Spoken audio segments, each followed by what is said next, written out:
Yang pertama adalah cangkir.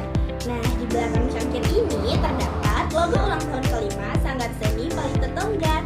Dan di depannya tentu saja logo sanggar itu sendiri.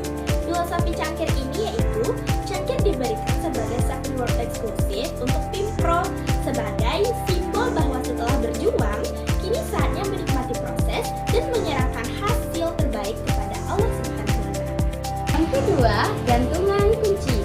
Gantungan kunci menjadi simbol terima kasih kepada para anggota yang tetap bertahan hingga detik ini, membersamai setiap langkah, menghadapi setiap tantangan, dan menjadi bagian dari perjalanan yang penuh makna. Nah, yang terakhir, novel.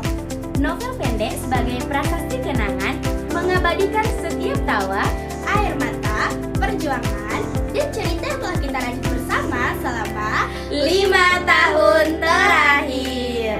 Jadi, itulah filosofi dari merchandise ulang tahun kelima Sanggar Seni Palito Tongga.